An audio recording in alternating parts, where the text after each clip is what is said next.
എടാ നീ എവിടെയെങ്കിലും ഒന്ന് നില്ലടേ. നീ ഇങ്ങനെ ഉല്ലാത്തി കൊണ്ട് നടന്നാ മതിയാ? എല്ലാരെയും വിളിച്ച് അറിയിക്കണ്ടേ? മോനെടാ കേശു, എന്തിനാ കരയണ? എന്തിന്? എന്ത് മക്കളെ?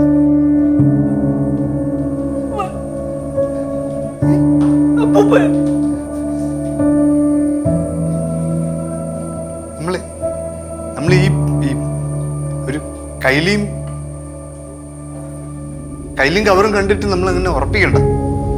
നമുക്ക് ആദ്യം അവരെയൊക്കെ വിളിച്ചിട്ട് വന്നിട്ട് ആൾക്കാരെയൊക്കെ വിളിച്ചിട്ടേ ഫയർഫോഴ്സിനെ മുങ്ങൽ വിദഗ്ധരെയൊക്കെ കൊണ്ടുവന്ന് തപ്പി നോക്കണ്ടേ? എന്നിട്ട്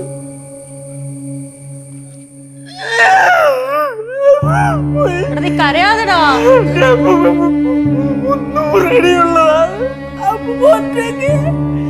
നീ കരയാതെ, ചിറ്റപ്പത്ത കല്ലുപോലെ നിൽക്കുന്നിട്ടില്ല. നീ കരയാതെ. അതെ, നമ്മളിങ്ങനെ ഇരുന്നാ പറ്റൂല. നമുക്ക് ഇത് എത്രയും പെട്ടെന്ന് സ്റ്റേഷനിൽ അറിയിക്കാം. അല്ലെങ്കിൽ നമ്മളെല്ലാം അറിഞ്ഞിട്ട് കയറി വാതിലടച്ചിരുന്നു പറഞ്ഞാലാ? ആ, അത് ശരിയാണ്. മക്കളെടാ, അപ്പൊ പിന്നെ നല്ല ഫോട്ടോ വല്ലതും ഉണ്ടോ എൻ്റെ കയ്യിൽ? കുട്ടുമാമ എടാ, സ്റ്റേഷനിൽ കൊടുക്കാൻ ഉണ്ടാ? നീ ക്യാമറ എല്ലാം ഇങ്ങനെ എടുത്താ ഉണ്ടാ?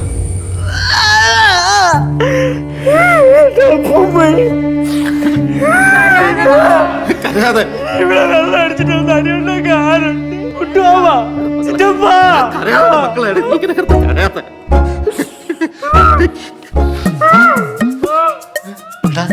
അപ്പൂപ്പേ അതല്ല മക്കളെ, ഇതാ വന്നു നിന്റെ അപ്പൂപ്പ. ഇങ്ങനെ നോക്ക്. നീ എന്തിനു മക്കളെ കരയുന്നത്? വെച്ചേക്കണ എന്തിനാ കരയണത്? മക്കളെ, ഞാനേ അതുകൊണ്ട് ആ പാറവിടെ ഇല്ലേ, അതിൻ്റെ അപ്പുറത്ത് ഒരു ഷെഡ് കെട്ടിക്കിട്ടില്ലേ, അവിടെ കയറി കിടക്കാന്ന് വിചാരിച്ചു. ഷർട്ട് എന്തിനാ നിങ്ങൾ ആ വെള്ളത്തിൽ നോക്കിക്കൊണ്ടിരുന്നത്? ഓടോ, മീനുകൾ കിടന്ന് വെള്ളത്തിൽ കിടന്ന് പൊട്ട കിടന്ന് അടിയടാ. അത് ഞാൻ നോക്കിക്കൊണ്ട് എന്ത് പിന്നെ കവറ് കയ്യിലെടുത്ത് കളഞ്ഞെന്തിന്? ആ കളഞ്ഞ്. ഞാൻ കൊണ്ടുപോയ കവറിനകത്ത് ഗ്രീസോ കരിയാലോ എന്തോന്നും അതിനകത്തുണ്ടായിരുന്നു. ഞാൻ കണ്ടില്ല. എടുത്തു പോന്ന് കൊണ്ടുപോയപ്പോൾ പ്യാസയ്ക്കകത്ത് അത്രയായി. ഞാൻ എടുത്ത കളഞ്ഞു. എന്നാലും എൻ്റെ പൊന്നണ്ണ, കുറച്ച് നേരത്തെങ്കിലും നമ്മളെയൊക്കെ നിങ്ങൾ പേടിപ്പിച്ചു കളഞ്ഞു കേട്ടാ. സുരേന്ദ്ര, ഞാൻ പോണു. എവിടെ പോണു മാമ? ഇനി നിങ്ങളെ ഒന്ന് കാണാനും ശല്യപ്പെടുത്താനും ഞാൻ വരൂല. അതെന്ത് വർത്താനമാണ് ശ്രീകുട്ട? നീ ഒന്നും പറയണ്ട. നീയൊക്കെ അങ്ങ് വലിയ ആളായിപ്പോയി.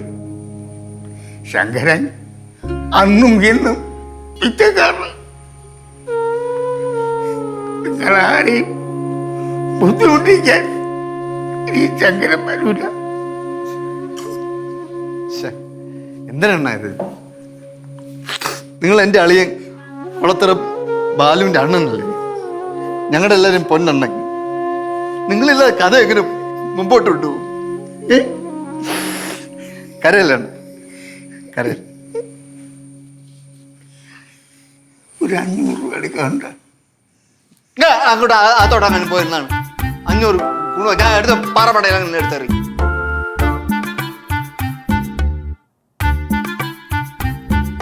ശ്രീകുട്ട, നീ ഗൾഫിൽ നിന്ന് കൊണ്ടുവന്ന വല്ല സാധനം വല്ല ഇരിപ്പുണ്ടേ? ശങ്കരോ